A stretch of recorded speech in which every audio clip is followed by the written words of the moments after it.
मैं मुंबई में रहता हूँ और मेरा नाम कुणाल है। मैं दिखने में स्मार्ट और दिल का साफ लड़का हूँ। मुझे बातें करने का बहुत शौक है, इसलिए मैं रोज़ नए नए दोस्त बनाता हूँ। मेरे एक दोस्त का नाम अमित है। उसने मुझे कहा कि वह काफ़ी दिनों से परेशान है। उसकी पत्नी आरती 35 साल की है और उनके 2 बच्चे हैं। वह सब लोग हमारे ही शहर में रहते हैं। पहले तो उनकी लाइफ अच्छे से चल रही थी, लेकिन थोड़े दिनों से उनकी लाइफ में कोई आनंद नहीं रहा है।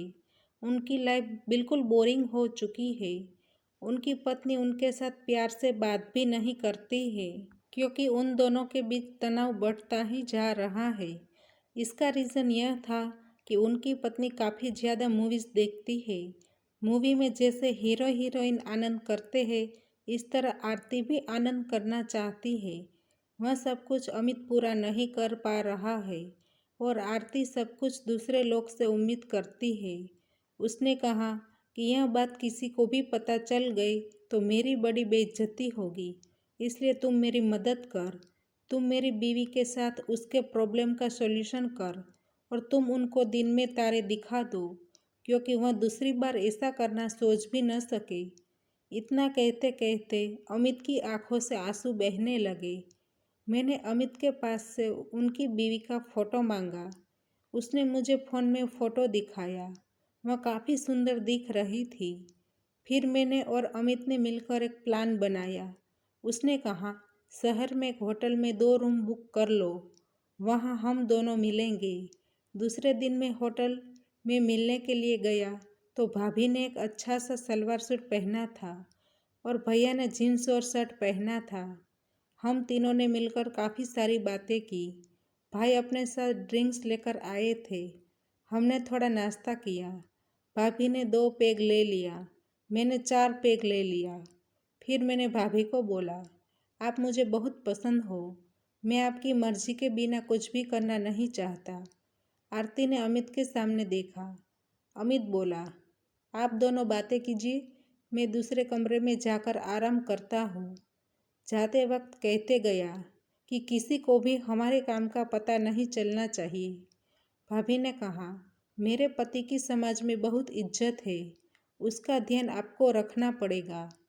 काम खत्म होने के बाद हम दोनों एक दूसरे को पहचानते भी नहीं हैं, इसलिए मैंने आपका नाम भी नहीं पूछा है। मैं भाभी की प्रशंसा करने लगा। वह बहुत ही खुश हो गई और मेरे पास आकर बैठ गई। फिर हम दोनों ने आनंद करना शुरू किया। थोड़े टाइम के बाद वह समझ गई कि अब क्या करना है, इसलिए वह खड़े होकर दिया। फिर मैं सोच रहा था कि इतनी उम्र में इतनी अच्छी बॉडी किसकी हो सकती है। फिर मैं उसके सामने बैठ गया और एक बार उनको देखकर हंसने लगा। वो मुझे हंसकर बुला रही थी। अब मैंने अपना जादू दिखाना शुरू कर दिया। कहते हैं ना कि जीभ के अंदर हड्डी नहीं होती, लेकिन वह बहुत ही स्ट्रांग होती है। उसने मुझे बड़े ही प्यार से खड़ा किया, जैसे सांप अपने बिल में जाता है, ऐसा दृश्य हो रहा था। थोड़े टाइम के बाद वह सोफे पर बैठ गई। उसकी हालत देखकर मैं समझ चुका था कि अब सच्चा खेल खेलने का टाइम आ चुका है। फिर मैंने अपनी स्पीड बढ़ा दी। इतने में पता चला कि भैया कमरे में आ चुके हैं। मैं दरवाज़ा लॉक करना भूल गया था। मैं अटक गया। फिर भाभी ने भाई की ओर देखा। भाई हंसकर बोला, जो काम कर रहे हो वह चालू रखो, मुझे कोई प्रॉब्लम नहीं है। भाई ने भी हमारे साथ खेल खेलने के लिए रेडी थे।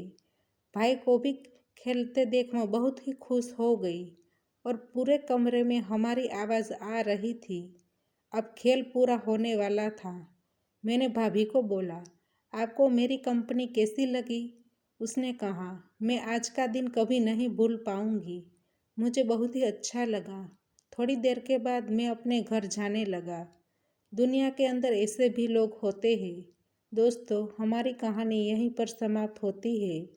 आपको कहानी पसंद आई है तो वीडियो को लाइक करें और शेयर करें और चैनल पर नए हैं तो चैनल को सब्सक्राइब करें और हाँ, नोटिफिकेशन बेल को ज़रूर दबाइए ताकि आने वाली अगली अपडेट आपको सबसे पहले मिल सके। धन्यवाद।